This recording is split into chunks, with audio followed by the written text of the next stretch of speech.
అదేవిధంగా అధ్యక్ష, గతంలో జరిగిన చాలా లోపభూయిష్టమైన నిర్ణయాలు ఉన్నాయి. వాటిని సవరించుకుంటూనే వాటిని సరైన దిశగా తీసుకువెళుతూ ప్రజలకు ఒక మంచి పరిపాలన అందించాలని అహర్నిశలు ప్రతి నిమిషము మా ప్రయత్నం మేము చేస్తున్నాం అధ్యక్ష. ఇందులో భాగంగానే మొన్న జరిగిన క్యాబినెట్లో లేదా గవర్నర్ గారి ప్రసంగంలో కొన్ని ప్రధానమైన అంశాలను మేము పొందుపరచడం జరిగింది.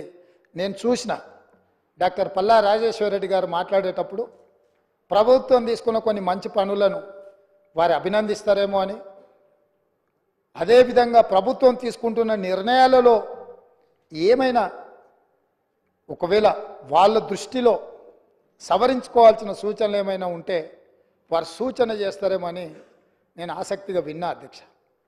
కానీ వారు ఆ దిశగా మాట్లాడుతున్నట్టుగా లేదు. వాళ్ళ నాయకుడిని ఒప్పించడానికో మెప్పించడానికో మా మీద దాడి చేసినట్టుగానే వారు మాట్లాడుతున్నారు. పర్వాలేదు, వారు అదే వాళ్ళ విధానం అయితే ప్రజలు గమనిస్తూనే ఉన్నారు అధ్యక్ష. అందుకే అధ్యక్ష, ఈ సందర్భంగా మీ ద్వారా 4 కోట్ల తెలంగాణ ప్రజల ముందు కొన్ని అంశాలను నేను ప్రస్తావించదలుచుకున్నా. మా మంత్రివర్గంలో తీసుకున్న నిర్ణయాల మీద ప్రధానంగా తెలంగాణ ఉద్యమం సందర్భంగా ఏ వీధుల్లో చూసినా, ఏ వాహనం చూసినా, చాలామంది ఉద్యమకారుల గుండెల మీద కూడా టీజీ అని పచ్చబొట్టు పొడిపించుకున్న సందర్భాలు, ఉదంతాలు మనం చాలా చూసినాం. బండ్ల మీద రాసుకోవడమే కాదు, ఆనాడు ఏపీ అని ఉంటే ఏపీ వద్దు, టీజీ ఉండాలి, టీజీ కావాలి అని బండ్ల మీద టీజీ రాసుకోవడమే కాదు, గుండెల మీద కూడా పచ్చ పొడిపించుకున్న సందర్భాలు, తమ రక్తాన్ని చిందించి ఆ రక్తంతో గోడల మీద రాతలు రాసిన యువకులు టీజీ అని రాసుకున్నారు అధ్యక్ష. కేంద్ర ప్రభుత్వం కూడా తెలంగాణ రాష్ట్రం ఏర్పడ్డ తర్వాత టీజీ అని వాళ్ళు నోటిఫై చేస్తే జూన్ 2, 2014 నాడు రాష్ట్రం ఏర్పడ్డ మొదటి రోజే ప్రమాణ స్వీకారం చేసిన ప్రభుత్వం టీజీ బదులు టీఎస్ అని చెప్పి వారి రాజకీయ పార్టీకి నకలుగా టీజీని టీఎస్గా మార్చి ఆనాటి ప్రభుత్వం నిర్ణయం తీసుకున్నది అధ్యక్ష. అందుకే మేము జరిగిన తప్పిదాన్ని సవరిస్తూ ఈ రాష్ట్రం టీఎస్ కాదు, తెలంగాణ ప్రజలు కోరుకున్న విధంగా టీజీ ఉండాలి, తెలంగాణ ప్రజల యొక్క ఆత్మగౌరవం, త్యాగాలు ప్రతిఫలించాలి అన్న ఆలోచనతోని మా ప్రభుత్వం, మా మంత్రివర్గం టీఎస్ను టీజీగా మార్చింది. టీజీగా మార్చినందుకు స్వాగతిస్తారనుకున్న ఆ వైపు నుంచి ప్రభుత్వాన్ని అభినందిస్తారనుకున్న అధ్యక్ష. కానీ అది నిరాశనే కలిగించింది. అయినా మేమేం అధైర్యపడాలన్న ఆలోచనలో లేము, మేము ముందుకు వెళ్తాం అధ్యక్ష. అదేవిధంగా అధ్యక్ష, అధికారిక చిహ్నం ఎక్కడైనా, ఏ రాష్ట్రంలో అయినా, ఏ దేశంలో అయినా, ఈ ప్రపంచంలో రాచరిక వ్యవస్థను కాదని, ప్రజాస్వామిక పాలన ఉండాలని వేలాది లక్షలాది మంది పోరాట యోధులై యుద్ధంలో ముందు భాగాన నిలబడి రక్తం చిందించి నేల కొరిగి ప్రజాస్వామిక పరిపాలనను సాధించుకున్నారు. ఆ కోవలో భాగంగానే తెలంగాణ రాష్ట్రం నిజాంలకు, రజాకర్లకు వ్యతిరేకంగా నిటారుగా నిలబడి కొట్లాడి విముక్తి పొందినరు. ఇదే కాదు, ఆనాడు కాకతీయ సామ్రాజ్యానికి వ్యతిరేకంగా సమ్మక్క సారలక్క వీళ్ళందరూ పోరాటం చేసి పన్ను కట్టమంటే పన్ను కట్టమని తిరగబడి త్యాగాలు చేసిన సమ్మక్క సారలమ్మ జాతర మనం ఈరోజు ఆదివాసి బిడ్డలు జంపన్న వాగులో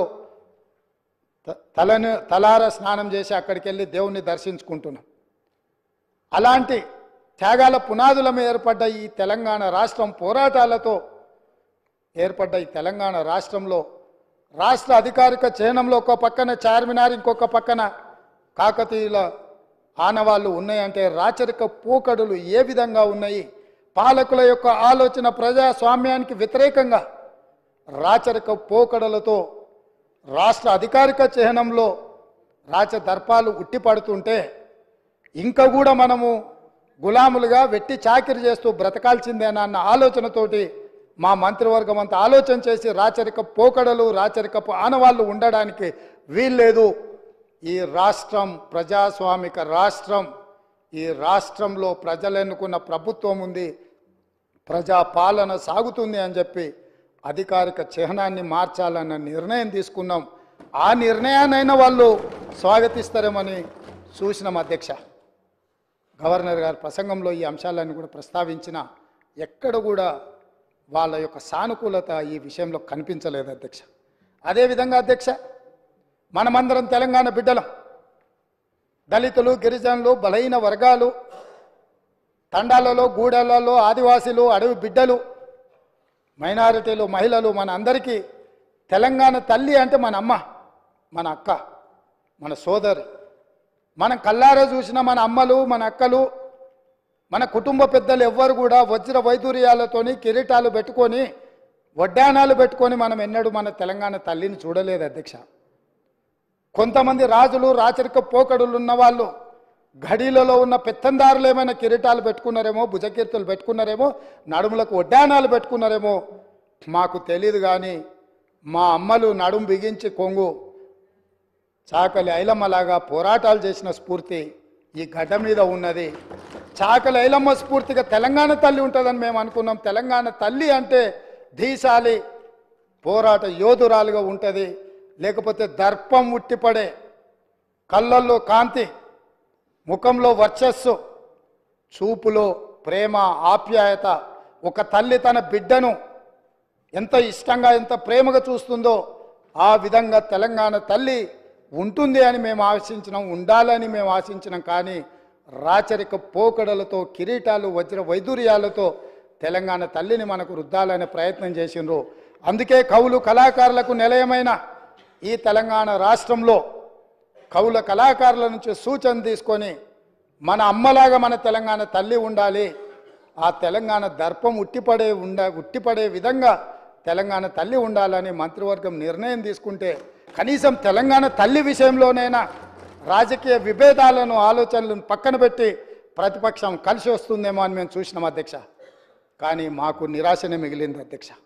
అదేవిధంగా అధ్యక్ష, ఆనాడు Osmania university, Kakatiya university, Palamuru university, Mahatma Gandhi university, ఏ యూనివర్సిటీ, ఏ కాలేజు, ఏ పాఠశాల, ఏ నగరం చూసినా, ఏ పట్టణం చూసినా, ఏ గ్రామం చూసినా, ఏ వీధి చూసినా ఆనాడు మారుమోగిన గీతం జయ జయ హే తెలంగాణ.